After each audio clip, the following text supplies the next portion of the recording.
हलफनामा देना होगा या देश से माफी मांगनी होगी, तीसरा विकल्प नहीं है। तो अगर 7 दिन में हलफनामा नहीं मिला तो इसका अर्थ ये सारे आरोप निराधार हैं। अब आप अच्छी तरह सुनिए, और ये जो इलेक्शन कमीशन बैठे हैं, इलेक्शन कमिश्नर बैठे हैं, इन तीनों से मैं कह रहा हूं, पूरा देश जिससे आपने चोरी की है, हम आप तीनों को देखेंगे, कार्रवाई आपके खिलाफ करेंगे। इलेक्शन कमीशन से मैं कहना चाहता हूं, पूरा देश आपसे एफिडेविट मांगने का काम करेगा। थोड़ा सा समय दे दो। हर स्टेट में, हर विधानसभा में, हर लोकसभा में हम आपकी चोरी पकड़ के देश को दिखाने जा रहे हैं। नमस्कार, मैं रवीश कुमार। क्या हम ऐसा होता हुआ देख रहे हैं कि विपक्ष अब चुनाव आयोग को लेकर खुली लड़ाई में आ गया है? राहुल गांधी ने तीनों चुनाव आयुक्तों को ललकारा है, कहा है हम तीनों को देखेंगे। तीनों का मतलब मुख्य चुनाव आयुक्त ज्ञानेश कुमार, विवेक जोशी और सुखबीर सिंह संधू। हमारा सवाल भी आप तीनों से है, मौजूदा मुख्य चुनाव आयुक्त और दोनों चुनाव आयुक्तों से। क्या इनमें से किसी को एहसास है कि अगर जनता के बीच आयोग का भरोसा नहीं रह जाएगा तो इनकी क्या हैसियत रह जाएगी? चुनाव आयोग को स्वायत्त बनाया गया ताकि यह सबका भरोसा जीते, और भरोसा जीतने के लिए जरूरी है कि किसी के आगे ना झुके, किसी का पक्ष ना ले। क्या आपको एहसास है कि राहुल गांधी यह सब कहने के लिए क्यों मजबूर हो रहे हैं? अब आप अच्छी तरह सुनिए, और ये जो इलेक्शन कमीशन बैठे हैं, इलेक्शन कमिश्नर बैठे हैं, इन तीनों से मैं कह रहा हूं, आप एक बात समझ लो, मोदी जी की सरकार है, वो सब ठीक है। तेजस्वी जी ने कहा आपने बीजेपी की मेंबरशिप ले रखी है, आप बीजेपी के लिए काम कर रहे हो, मगर एक बात समझ लो, एक दिन ऐसा आएगा जब यहां पे बिहार में और दिल्ली में इंडिया गठबंधन की सरकार होगी, फिर हम आप तीनों को देखेंगे, कार्रवाई आपके खिलाफ करेंगे, और पूरा देश जिससे आपने चोरी की है। चुनाव आयोग को आराम से बैठकर 17 अगस्त की प्रेस कॉन्फ्रेंस का शर्मनाक वीडियो देखना चाहिए, सोचना चाहिए कि क्या उन्होंने राहुल गांधी के सवालों का एक भी जवाब ठीक से दिया, जिसे सुनकर भारत की जनता आश्वस्त हो जाती कि कुछ हो जाए, चुनाव आयोग गड़बड़ी नहीं कर सकता। मुख्य चुनाव आयुक्त ने कितनी बेतुकी बात की सीसीटीवी फुटेज को लेकर। कहा क्या अपनी माताओं, बहुओं, बेटियों सहित किसी भी मतदाता की सीसीटीवी वीडियो चुनाव आयोग को साझा करनी चाहिए क्या? आपको याद होगा मोदी सरकार इलेक्टोरल बॉन्ड का कानून लेकर आई, जिसे सुप्रीम कोर्ट ने असंवैधानिक करार दिया और सूचना के अधिकार के विरुद्ध भी कहा। इस मामले की सुनवाई के दौरान मोदी सरकार ने कोर्ट में कहा कि चंदा देने वाले कॉरपोरेट का नाम नहीं बताएंगे, प्राइवेसी का मामला है। कहा कि जनता को राजनीतिक दलों की फंडिंग के बारे में जानने का आम अधिकार नहीं है, सूचना का अधिकार जनता का आम अधिकार नहीं है। अब आप बताइए, क्या चुनाव आयोग और मोदी सरकार की भाषा इस जगह पर एक नहीं लगती? कॉरपोरेट की प्राइवेसी के लिए सरकार इस हद तक चली गई, और विपक्ष आरोप लगा रहा है कि वोट चोरी को छिपाने के लिए चुनाव आयोग इस हद तक चला गया। और वही सरकार इनकम टैक्स के नाम पर आपके व्हाट्सएप चैट को पढ़ने का कानून बना चुकी है। तो समझ लीजिए क्या होने जा रहा है। इसलिए हमारा सवाल है कि क्या चुनाव आयोग को जरा भी एहसास है कि भारत की जनता इस एक संस्था पर कितना अटूट विश्वास करती है? अगर यह विश्वास टूट गया तो संस्था का क्या होगा और भारत की जनता का क्या होगा? सिर्फ इसी एक बात पर मुख्य चुनाव आयुक्त ज्ञानेश कुमार को बर्खास्त कर देना चाहिए कि वे बीजेपी के एक सांसद को लेकर 2 शब्द बोलने की हिम्मत नहीं जुटा सके। खुद ज्ञानेश कुमार को पब्लिक में आकर कहना चाहिए कि हम अनुराग ठाकुर के बारे में नहीं बोलेंगे, अनुराग ही सुपर आयुक्त हैं। जब सब नष्ट ही करना है तो ठीक से कर दीजिए। आयोग क्यों नहीं अनुराग ठाकुर को हलफनामा देने के लिए कह सका? क्यों नहीं कह सका कि अनुराग ठाकुर को हमने वोटर लिस्ट नहीं दी, उनकी जांच में खोट है? आप नेता प्रतिपक्ष के पावर प्रेजेंटेशन का मजाक उड़ाते हैं और बीजेपी के सांसद अनुराग ठाकुर पर चुप हो जाते हैं। हम तो कहना चाहते हैं कि ज्ञानेश गुप्ता जी, अगर आपने भाजपा की सदस्यता ले ली है तो बता दीजिए इसमें शर्म की बात क्या है? इसमें तो कोई बहन और बेटियों का अपमान नहीं है। तो अगर आपने लिया है सदस्यता तो आप बता दीजिए। आप राहुल गांधी जी को चुनौती दे रहे हैं, आप विपक्ष के लोगों को चुनौती दे रहे हैं, लेकिन हमें पता है कि आपका स्क्रिप्ट जो है पीएमओ से होकर के आता है। जो नरेंद्र मोदी अमित शाह कहते हैं वही ज्ञानेश गुप्ता जो है कहने का काम करता है। यह सवाल आपको पूछना चाहिए कि बिहार में एसआईआर को लेकर इतनी गड़बड़ियां सामने आई, राहुल गांधी को मिल जा रही हैं, लेकिन बीजेपी ने एक भी शिकायत नहीं की। क्यों नहीं की? बीजेपी इस मामले में क्यों चुप है? अनुराग ठाकुर पर आयोग क्यों चुप है? आपको जवाब मिल जाएगा। आपको याद होगा 2022 में रातों रात अरुण गोयल को चुनाव आयुक्त बनाने का फैसला हुआ। वे सचिव के पद से वीआरएस लेते हैं और 24 घंटे के भीतर चुनाव आयुक्त बना दिए जाते हैं। वही अरुण गोयल लोकसभा चुनाव के ठीक पहले अचानक इस्तीफा देते हैं और गायब हो गए जगदीप धनखड़ की तरह। किसी को कुछ पता नहीं। फिर 6 महीने के बाद खबर आती है क्रोएशिया के राजदूत बना दिए गए, जबकि इनकी नियुक्ति को लेकर सुप्रीम कोर्ट में चुनौती दी गई। तब सुनवाई के दौरान सुप्रीम कोर्ट ने पूछा था कि इतनी जल्दी इनके बारे में सब कुछ कैसे चेक कर लिया गया, इतनी जल्दबाजी क्यों की गई। उस समय सुप्रीम कोर्ट ने कहा था चुनाव आयुक्त ऐसा होना चाहिए जो प्रधानमंत्री की जांच करने की हिम्मत दिखा सके, यस मैन नहीं हो। क्या आपको लगता है भारत के चुनाव आयोग में हिम्मत है? 2018 में चुनाव आयुक्त के पद से अशोक लवासा ने क्यों इस्तीफा दिया? क्या आयोग को नहीं पता कि प्रधानमंत्री मोदी ने आचार संहिता का उल्लंघन किया? इस पर अशोक लवासा के सुझावों को स्वीकार नहीं किया गया, उनकी असहमति के नोट को रिकॉर्ड पर नहीं लाया गया, उन्होंने इस्तीफा दे दिया। यह आयोग के भीतर हो चुका है। चुनाव आयुक्त किसी बात से सहमत नहीं है, इसे रिकॉर्ड पर नहीं लाने देने का क्या मकसद हो सकता है? क्या इसलिए कि मामला प्रधानमंत्री मोदी से जुड़ा था? इसलिए राहुल गांधी बार बार कह रहे हैं जब सरकार बदलेगी तब सबकी जांच होगी, जो रिटायर हो चुके हैं उनकी भी होगी। आप हमारे वीडियो में बताए गए इन उदाहरणों के साथ राहुल गांधी के बयानों को समझिए, तस्वीर साफ नजर आ जाएगी। कई बार मौका आया मगर चुनाव आयोग हिम्मत नहीं दिखा सका। इसी लोकसभा चुनाव में सांप्रदायिक भाषण की शिकायत पर बीजेपी के अध्यक्ष को नोटिस दिया गया, जबकि भाषण प्रधानमंत्री मोदी का था। हर बात का एक ही जवाब है, कोई ना कोई नियम। चुनाव आयोग कब तक अपने आप को इन नियमों के पीछे छिपाता रहेगा?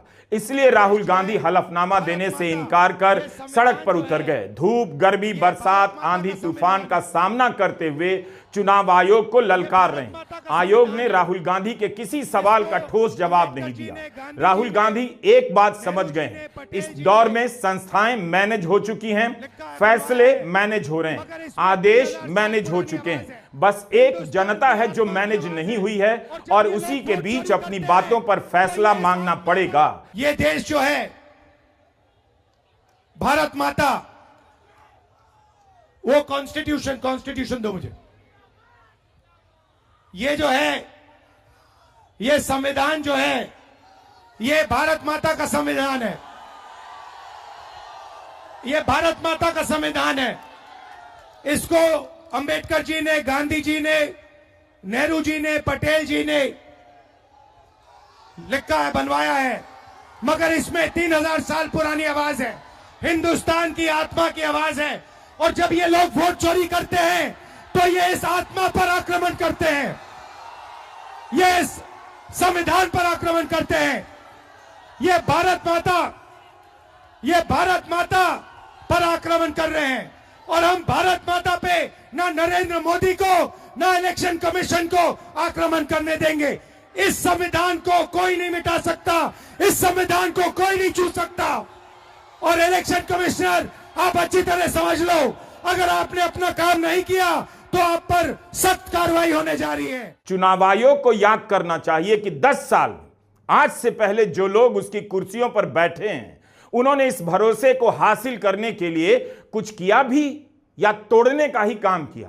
चुनाव आयोग को स्वायत्त इसलिए नहीं बनाया गया कि वह एफआईआर की धमकी दे और हम जो कहें वही सच है, हम पर भरोसा करना ही होगा, इस तेवर के साथ चले।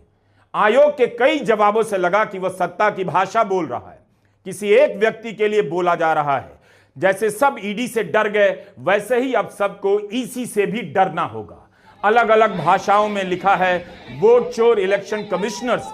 क्या इसी दिन के लिए ज्ञानेश कुमार, सुखबीर सिंह संधू, विवेक जोशी इस पवित्र पद पर आए कि उन्हें चोर कहा जाए? संसद परिसर में हर दिन विपक्ष के सांसद चुनाव आयोग चोर है का पोस्टर लेकर प्रदर्शन कर रहे हैं। चुनाव आयुक्तों को इसकी परवाह करनी चाहिए कि उन्हें चोर क्यों कहा जा रहा है। आज आयोग को शर्म आनी चाहिए कि उन पर रिगिंग के आरोप लग रहे हैं और वह नियम खेल रहा है। आयोग अभी तक विपक्ष को अपनी बात से क्यों नहीं समझा सका? संसद परिसर में विपक्ष के प्रदर्शन के दौरान पोस्टर पर लिखा है SIR साइलेंट इनविजिबल रिगिंग।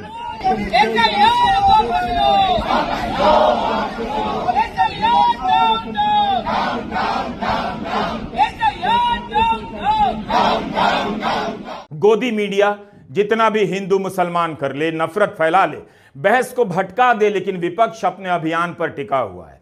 संसद में विपक्ष का प्रदर्शन और बिहार में राहुल गांधी की यात्रा जारी है। आयोग को हलफनामे का खेल बंद कर देना चाहिए। अगर पोलिंग एजेंट गलती नहीं बताएंगे तो क्या मतदाता सूचियों में इतनी गड़बड़ियां होती रहेंगी? मतदाता सूची की जिम्मेदारी क्या बूथ एजेंट पर डाली जा सकती है? फिर आयोग किस काम के लिए है? बूथ एजेंट को क्यों नहीं इलेक्शन कमिश्नर का पावर दे देना चाहिए? नवीन पटनायक के बीजू जनता दल ने तो चुनाव आयोग को पिछले साल दिसंबर में पत्र लिखा कि कुछ जगहों पर जितने वोट पड़े उससे 15 से 30% ज्यादा गिने गए। यह कैसे हो सकता है? 2 वोट पड़ेगा 2 ही गिना जाएगा, 2 की जगह 5 कैसे गिना जा सकता है? दिसंबर का पत्र और अभी तक जवाब नहीं आया। फिर आयोग राहुल गांधी से हलफनामा मांगने का नाटक भी करता है। बीजेडी ने कहा है उनकी शिकायत को 8 महीने हो गए, आज तक आयोग ने जवाब नहीं दिया। ऐसी शिकायतें तो और भी आई हैं। लोकसभा में जितने वोट पड़े उससे कहीं ज्यादा कहीं पर गिने गए और कहीं पर उससे कम गिने गए। एडीआर ने बाकायदा अपनी रिसर्च सुप्रीम कोर्ट में दायर की है, लेकिन आयोग ने कौन सा ठोस जवाब दे दिया? एडीआर ने आयोग के यंत्र के वोटों की गिनती को लेकर ठोस आरोप लगाए, किसी पर आयोग का जवाब नहीं आया। 99% सीटों पर जितने वोट डाले गए और जितने गिने गए उसमें मिलान नहीं हो पाया। बीजेडी तो इंडिया गठबंधन का पार्ट नहीं है, वह भी वही आरोप लगा रही है जो राहुल गांधी लगा रहे हैं। कब तक आयोग नियम खेलता रहेगा? नियम बता रहा है इतने दिन में शिकायत का हलफनामा देना होता है, लेकिन खुद कितने दिन में उन शिकायतों पर एक्शन ले रहा है आयोग? इसकी बात क्यों नहीं करता? सपा और बीजू जनता दल के हलफनामे पर चुनाव आयोग ने अपने लिए समय की पाबंदी क्यों नहीं दिखाई? क्या उनका काम केवल 7 दिनों में या 50 दिनों में हलफनामा लेना ही है और चुनाव आयोग उस पर 10 साल तक सोता रह जाए? एक फर्क है, समाजवादी पार्टी और बीजू जनता दल ने चुनाव आयोग को हलफनामा दिया मगर जन आंदोलन नहीं किया। राहुल गांधी इस मुद्दे को लेकर सड़कों पर उतर गए। तेजस्वी यादव के साथ 16 दिनों के लिए 1300 किलोमीटर से अधिक की यात्रा कर रहे हैं। जगह जगह पर इसके बारे में बोल रहे हैं। इसलिए अटैक राहुल गांधी पर ज्यादा है क्योंकि चोरी के इस खेल को पब्लिक के बीच में ले जा चुके हैं। जिनके नाम कट गए हैं उन्हें बुलाकर दिल्ली में चाय पिला रहे हैं और बिहार की यात्रा के दौरान मिलकर सवाल जवाब कर रहे हैं। जनता को बताओ आपके साथ क्या हुआ? मेरा नाम वोटर लिस्ट में काट दिया गया है और मैं अगला लोकसभा में भी वोट दिया हूं और पोलिंग एजेंट रहा हूं। बोलो बोलो बोलो। तो मैं लोकसभा में पोलिंग एजेंट भी था और मेरा नाम सुबोध कुमार पिता से स्वर्गीय श्यामली सिंह हुआ। मैं महरथ ग्राम का निवासी हूं, खेती करता हूं। जिम्मेदार वो हैं, जिम्मेदारी उनकी है। चोरी उनकी पकड़ी गई और मुझे कहते हैं आप एफिडेविट लाओ। इलेक्शन कमीशन से मैं कहना चाहता हूं पूरा देश आपसे एफिडेविट मांगने का काम करेगा। थोड़ा सा समय दे दो। हर स्टेट में, हर विधानसभा में, हर लोकसभा में हम आपकी चोरी पकड़ के देश को दिखाने जा रहे हैं। एक बात समझने की जरूरत है, वोटर लिस्ट में चोरी का यह खेल एक दिन में नहीं पकड़ा जा सकता, 7 दिन में नहीं पकड़ा जा सकता है। यह इतना जटिल मामला है कि इसमें समय लग रहा है। क्या इसीलिए चुनाव आयोग 7 दिन, 8 दिन, 50 दिन के नियमों की आड़ ले रहा है? क्योंकि उसे पता है कि कोई भी 7 दिन के भीतर इस तरह की धांधली को नहीं पकड़ सकता है। चुनाव आयोग ने दरअसल सोचा नहीं होगा कि राहुल गांधी उसके खिलाफ इस हद तक जा सकते हैं। क्या अब नेता प्रतिपक्ष के खिलाफ किसी भी हद तक जाने का कोई रास्ता आयोग के पास बचा है? एक ही रास्ता है, झुंझलाहट का, हताशा का। अब हताशा में आयोग क्या करेगा कोई नहीं जानता। वोटर लिस्ट की हजारों गलतियां आपने देख ली, लोगों ने दिखा दी, आयोग नियमों का हवाला देने लग जाता है। मैंने प्रेस कॉन्फ्रेंस किया इलेक्शन कमीशन के सामने, मैंने उनको बताया कि 5 तरीके से वोट चोरी किए जा रहे हैं। डुप्लीकेट वोटर, फेक एड्रेस, एक एड्रेस में 50-60 लोग रह रहे हैं, फॉर्म 6 एड्रेस 0000 और फेक फोटो या जिसमें किसी की फोटो ही नहीं दिख रही है। मैंने साफ कहा कि 1 लाख फर्जी वोट हैं। चुनाव आयोग क्या करता है? चुनाव आयोग क्या करता है? यह नहीं कहता कि विपक्ष के नेता ने आरोप उठाया है, चलो चेक करते हैं। यह नहीं किया, उल्टा मुझे कहते हैं आप एफिडेविट दो, और उसके बाद कहते हैं कि ये पहले कंप्लेंट क्यों नहीं की। कहते हैं कि अगर 1 सप्ताह के अंदर आपने एफिडेविट नहीं दिया तो इस कंप्लेंट का कोई मतलब नहीं है। चुनाव आयोग ने खुद से यह गलती क्यों नहीं पकड़ी? इन्हीं गड़बड़ियों को दूर करने के लिए देश को एसआईआर में झोंका जा रहा है और एसआईआर में ही हजारों गलतियां सामने आ रही हैं। ऐसा नहीं है कि विपक्ष ने चुनाव आयोग से संवाद नहीं किया, अर्जियां नहीं दी, मुलाकात का समय नहीं मांगा। आपको एक घटना की याद दिलाना चाहता हूं, पता चल जाएगा कि राहुल गांधी को आज यह सब क्यों कहना पड़ रहा है और राहुल गांधी को यह बात क्यों कहते रहनी चाहिए। 2024 की इस प्रेस कॉन्फ्रेंस को याद कीजिए। कांग्रेस पार्टी के बड़े बड़े नेता आए थे। मुद्दा क्या था? आयकर विभाग ने कांग्रेस पार्टी के फंड को जब्त कर दिया। पुराने केस का हवाला देकर कई साल बाद कार्रवाई की। प्रचार का समय नजदीक था और एक राजनीतिक पार्टी का अकाउंट जब्त कर दिया जाता है। 10 साल से आप पढ़ रहे हैं बीजेपी को 5,000 10,000 करोड़ का चंदा मिल रहा है। क्या आयकर विभाग बीजेपी के फंड पर रोक लगाने की हिम्मत कर पाता? कांग्रेस को 3,500 करोड़ का नोटिस भेजा गया, 135 करोड़ का जुर्माना वसूला गया। क्या आयकर विभाग बीजेपी को नोटिस भेज सकता है, जुर्माना मांग सकता है? The Election Commission has not even said, wait a minute, you have frozen the bank account of the largest, of one of the biggest political parties, largest opposition in the country. And already our ability to fight the election has been damaged. We've already lost a month. As Makanji said, we are unable to get slots for advertising. We are unable to put ads in newspapers. And so what sort of a democracy is this? This is a criminal action on the Congress party. And it's a criminal action done by the Prime Minister and the Home Minister. It's very clear. This type of activity does not happen without them in today's India. चुनाव आयोग को बहुत कुछ याद दिलाने का समय आ गया है। 10 साल तक विपक्ष ने हताशा में चुप्पी साध ली। अब वह सड़क पर उतरकर बोलने लगा है। यह सब बातें जनता के बीच में ठीक से नहीं पहुंची क्योंकि खबरों को दबाया गया। क्या गोदी मीडिया ने इस बात को लेकर बहस की थी कि क्या आयकर विभाग बीजेपी के खाते को जब्त करने की हिम्मत कर सकता है? तो चुनाव के पहले एक मुख्य राजनीतिक दल का खाता क्यों जब्त किया गया? Please understand, this is not freezing of the Congress party's bank accounts. This is the freezing of Indian democracy. That is what is happening here.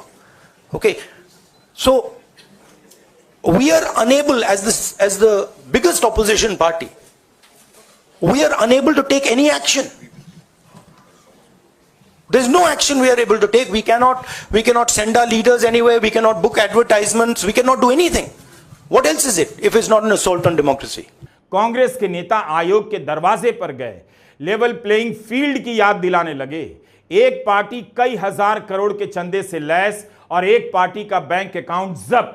तो लोग क्यों नहीं पूछेंगे, चुनाव से पहले ही चुनाव को फिक्स किया जा रहा है। पूर्व चुनाव आयुक्तों के अखबारों में बयान छपे कि यह कार्रवाई लेवल प्लेइंग फील्ड के सिद्धांतों के विरुद्ध है। आयोग को दखल देना चाहिए। आयोग दखल दे सकता है, कम से कम आयकर विभाग से मिलकर पूछ सकता है कि यह कार्रवाई अभी ही क्यों करनी है। ऐसा क्या था जो चुनाव के बाद तक नहीं रुक सकता था? लेकिन क्या ऐसा हुआ? क्या उस वक्त आपने चुनाव आयोग को आगे आकर लेवल प्लेइंग फील्ड बहाल करते देखा कि चुनाव शुरू हो रहे हैं, सबको बराबर का मौका मिले? यह कार्रवाई बाद में भी हो सकती थी, मगर नहीं हुई। आपको पता है, किसी ने परवाह नहीं की। कहां है वो मामला आज? लेकिन उसी वक्त क्यों किया गया? आयोग उस वक्त नियम खेल रहा था। आखिरकार सुप्रीम कोर्ट में मामला गया, तब आयकर विभाग ने कहा लोकसभा तक कोई कार्रवाई नहीं होगी। कांग्रेस को खर्च करने की अनुमति मिली। तब तक चुनाव के कई दिन निकल गए और कांग्रेस प्रचार में पिछड़ गई। आखिर सुप्रीम कोर्ट तक मामले को क्यों पहुंचने दिया गया? पहले ही आयकर विभाग ने कार्रवाई क्यों नहीं रोकी? क्योंकि उसे पता था कि चुनाव आयोग सिर्फ नियम खेलेगा और दखल नहीं देगा। जैसे इस वक्त नियम खेला जा रहा है कि वोटर लिस्ट में गड़बड़ी उसकी जिम्मेदारी नहीं, राजनीतिक एजेंटों की है। इलेक्शन कमीशन और बीजेपी के बीच में पार्टनरशिप चल रही है। ये मिलकर वोट चोरी कर रहे हैं। इस बात से आप सहमत हैं? बिहार इस बात से सहमत है? ये आपका अधिकार है, संविधान आपको ये देता है। इसके लिए आप लड़े हो, आप मेहनत करते हो, और ये नरेंद्र मोदी, अमित शाह और इलेक्शन कमिश्नर मिलकर आपसे छीन रहे हैं। भाई और बहनों, इलेक्शन कमीशन और बीजेपी के बीच में पार्टनरशिप चल रही है। ये मिलकर वोट चोरी कर रहे हैं। इस बात से आप सहमत हैं? बिहार इस बात से सहमत है? यह आपका अधिकार है, संविधान आपको यह देता है। इसके लिए आप लड़े हो, आप मेहनत करते हो, और ये नरेंद्र मोदी, अमित शाह और इलेक्शन कमिश्नर मिलकर आपसे छीन रहे हैं। और अब बिहार में नए तरीके से वोटर चोरी, SIR, ये आपके आंखों के सामने, देश के आंखों के सामने अब नए तरीके से चोरी कर रहे हैं। हम इन्हें चोरी नहीं करने देंगे। भाइयों और बहनों, पहले आपका वोटर कार्ड जाएगा, उसके बाद आपका राशन कार्ड जाएगा, उसके बाद आपकी जमीन अदानी और अंबानी को दी जाएगी।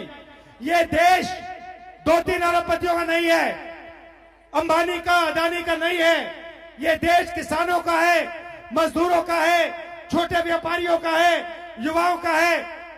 चुनाव आयोग अगर निष्पक्ष नहीं रहेगा तो फिर इस देश में जनता की भी जरूरत नहीं रह जाएगी। जनता नाम की चीज तभी तक है जब तक उसके पास एक वोट का अधिकार है। ठीक इसी समय में सुदूर अमेरिका में राष्ट्रपति ट्रंप चुनाव की धांधलियों के सवाल उठा रहे हैं। यंत्र और इंटरनेट को चुनाव के सिस्टम से दूर करना चाहते हैं। यंत्र के प्रति विश्वास जताने वाले गोदी एंकरों को समझ नहीं आ रहा होगा कि ट्रंप और यंत्र को लेकर क्या करें। इतिहास ही यही रहा है। चुनाव आयोग चुनाव की प्रक्रियाओं के सहारे ही लोकतंत्र का गला अंतिम रूप से दबा दिया गया। लोकतंत्र को खत्म करने वाले हमेशा चुनावों के जरिए ही सत्ता में पहुंचते हैं, फिर चुनाव को हमेशा के लिए बदल देते हैं। इस पर बहस होनी चाहिए कि क्या भारत में चुनाव आयोग एक तरफा है? क्या चुनाव एक तरफा हो चुका है? नमस्कार, मैं रवीश कुमार।